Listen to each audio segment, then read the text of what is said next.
اور ان منافقین کے رد کے لیے ایک آپریشن لانچ ہونا چاہیے، رد النفاق.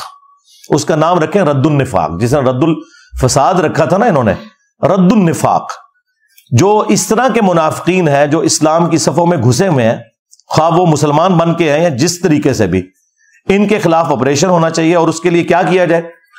اس میں اس قسم کے جتنے بڑے بڑے لوگ ہیں ان سے گن پوائنٹ کے اوپر اس طرح کے تمام ماضی کے جو واقعات ہیں یا جو یہ حالیہ واقعہ ہوا جڑاوالا والا، اس کی مذمت کروائی جائے. یعنی کہ آپ کی لینگویج میں پریس کانفرنس کروائی جائے. ہاں اور سمجھ آئے گی. جس طرح 9 مئی کے بعد پریس کانفرنسز کروائی گئی ہیں نا، یہ صرف سافٹ ٹارگٹ پولیٹیشنز ہی ہوتے ہیں کہ ان سے آپ پریس کانفرنسز کروا لیتے ہیں. مولوی تو کوئی آپ کے قابو نہیں آتا. میں نے تو کوئی اس قسم کا گنڈا مولوی نہیں دیکھا جس نے کبھی دبے الفاظ میں بھی مذمت کی ہو. بلکہ کل میں رات کو دیکھ رہا تھا، وہ ہمارے جو بھائی ہیں چھوٹے اقرار الحسن، وہ سرعام پروگرام کرتے ہیں، تو وہ پریکٹیکلی وہاں کے جو حالات انہوں نے دکھائے ہیں، یقین کریں میرے تو آنکھوں میں آنسو آ گئے. میں نے جو وہاں لوگوں کی حالت دیکھی ہے، ٹھیک ہے.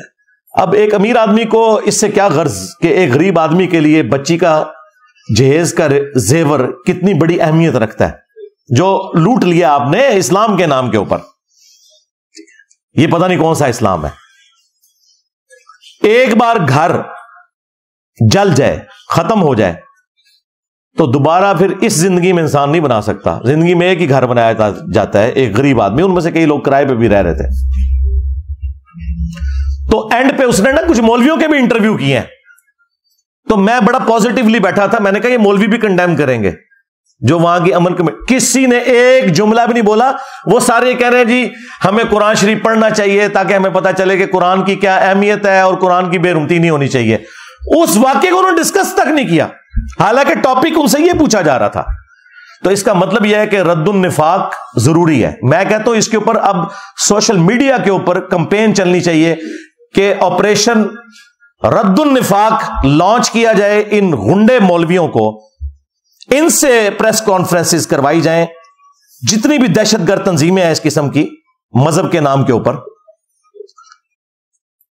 ان سے لا کر بیان دلوائے جائیں اور وہ اس کی مذمت کریں. اور ساتھ ہی ساتھ جو شریف النفس قسم کے علماء ہیں جن کے ڈنگ نکلے ہوئے ہیں یا ہے ہی نہیں بیچاروں کے، ممی ڈیڈی قسم کے، جس طرح مولانا طارق جمیل صاحب، مفتی تقی عثمانی صاحب، مفتی منیب الرحمان صاحب، ثاقب رضا مصطفی، اس قسم کے جو لوگ ہیں نا، ان لوگوں کو جن کی فین فالوئنگ بہت زیادہ ہے، اس میں کوئی شک نہیں ہے، ان لوگوں کو فرنٹ پہ لا کے یہ تو بغیر کسی دھمکی کے بھی پریس کانفرنس کرنے کے لیے تیار ہو جائیں گے. شریف لوگ بےچارے، ہاں خود وکٹم ہے انہی دہشت گرد تنظیموں کے. یہ لوگ ان سے کم از کم ان سے تو بیانات دلوائے جائیں ان لوگوں کے خلاف جنہوں نے یہ ایکٹیویٹی پرفارم کی. یہ رد النفاق کا پہلا حصہ ہے جو میں بیان کر رہا ہوں. اور دوسرا حصہ جو ہے نا وہ علمی پوائنٹ نمبر 3 ہے، جو کاؤنٹر نیریٹو کا تیسرا پوائنٹ ہے. یہ بھی میں آج آن ایئر پہلی دفعہ، اس کے لیے میں نے ٹرم سوچی میں کیا ڈیوائز کروں. آپ کو پتا ہے کہ یورپ کی ترقی کے پیچھے جو سب سے بڑی ایکٹیویٹی ہے نا، وہ یہ کہ انہوں نے علماء کو، جو ان کے پادری تھے، مولوی جن کو آپ کہہ لیں، ان سے جان چھڑا لی اور انہیں ایک ویٹیکن سٹی بنا کے دے دیا کہ جو کچھ تم نے کرنا ہے نا یہاں کرو بیٹھ کے. جب سے یہ ویٹیکن سٹی بنا ہے نا کرسچنز کا، اس دن سے یورپ نے ترقی کا آغاز کیا اور آج وہ دنیا کو لیڈ کر رہے ہیں.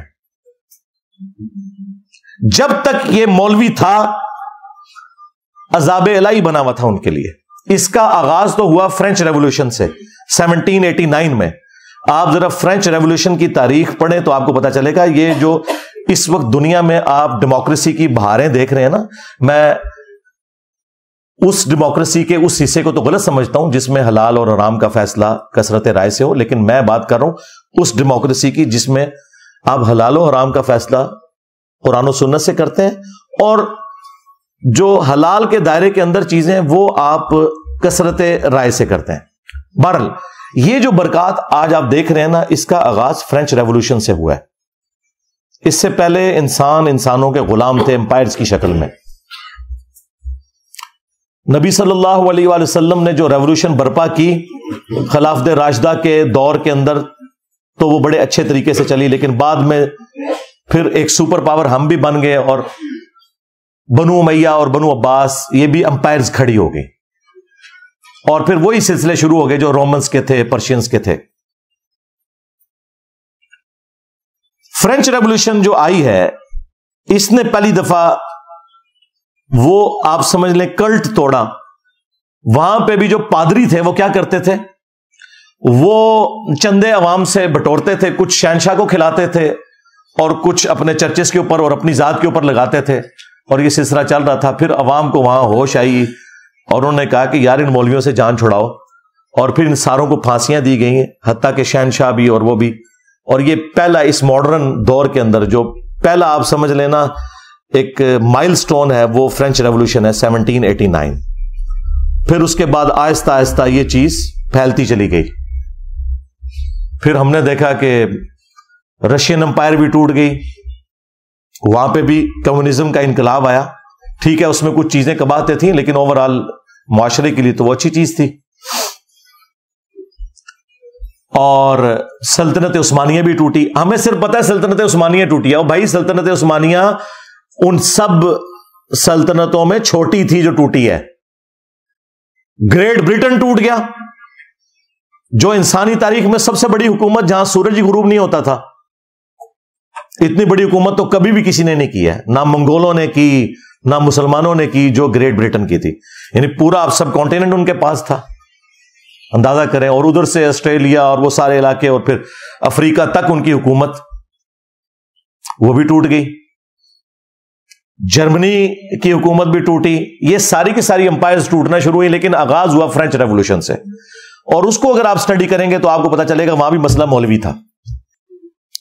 یہ آج آپ جو سکون کی زندگی دنیا میں گزار رہے ہیں نا، آپ نے ارطغرل ڈرامے میں، وہ تو زیادہ تر تو ڈرامہ ہی ہے اس کے اندر، لیکن اوورآل جو چیز دکھائی گئی ہے نا، یہی ہوتا تھا کہ لوگ بےچارے دن کے وقت شکار کرنے گئے ہیں، واپسی پہ آئے تو سارے فیملی ممبرز ہی قتل ہو گئے ہیں، کسی قبیلے نے حملہ کیا اور سارا کچھ ملیا میٹ کر دیا۔ اب تو اس طرح نہیں ہوتا۔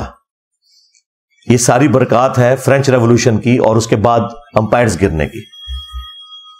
اور پھر آخری جو بلو ہوا ہے نا وہ سیکنڈ ورلڈ وار ہے۔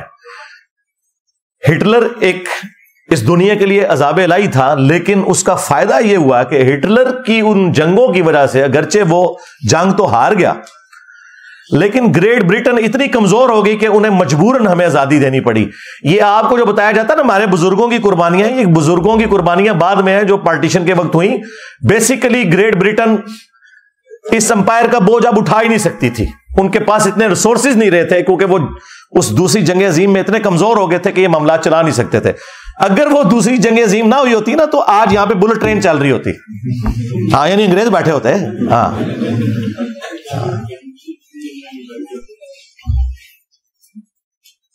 تو یہ سارے کے سارے جو معاملات ہوئے، تو میں نے وہ بات اس سے سٹارٹ کی تھی کہ یہ مولویوں کو جب انہوں نے نکالنا ترقی کی ہے، تو میرا یہ مطالبہ ہے، یہ کاؤنٹر نیریٹو میں پوائنٹ نمبر 3 ہے کہ ویٹیکن سٹی کے طرز کے اوپر ایٹ لیسٹ پاکستان میں ایک مولوی سٹی بنانا چاہیے، اس کا نام بھی مولوی سٹی ہو۔ اور یہ تو فخری اپنے آپ کو مولوی کہتے ہیں نا، مولوی بہت آنریبل لفظ ہے۔ ہمارا محبوب، ہمارا آقا مولانا، ہم نبی الاسلام کے لیے بھی درود شریف میں اللہم صلی علی سیدنا و مولانا استعمال کرتے ہیں۔ اللہ کے لیے بھی ہوتا ہے انت مولانا، لیکن وہ پھر اور معنوں میں ہو جائے گا، وہ تو الٹیمیٹ معنی ہے۔ لیکن یہاں پہ تو مولوی سٹی بنایا جائے جسٹ لائک ویٹیکن سٹی، اور اس طرح کے سارے مولوی وہاں پہ بھیج دیے جائیں۔ میں نہیں کہتا کہ انہیں آپ پھانسی چڑھائیں، وہاں انہیں رکھیں، ساری فیسلٹیز دیں ان کو، اور جو جو بندہ اس کے لیے کوالیفائی کرتا ہے نا اسے وہاں پہ یہ رکھنا شروع کر دیں۔ اور آپ دیکھیں گے کچھ عرصہ تک تو یہ معاملات خراب رہیں گے، لیکن پھر بہتری آنا شروع ہو جائے گی۔ آج آپ کو جو ویٹیکن سٹی میں بیٹھے ہوئے پاپ اور اس کے جو حواری ہیں ان کے اندر جو اتنی سادگی اور یہ چیزیں سب کچھ نظر آ رہی ہیں نا، اس وجہ سے کہ ڈنگ نکل گیا ہے۔ ورنہ یہ ساری صلیبی جنگیں مسلمانوں کے خلاف انہی مولویوں نے کی ہوئی تھی، پادریوں نے.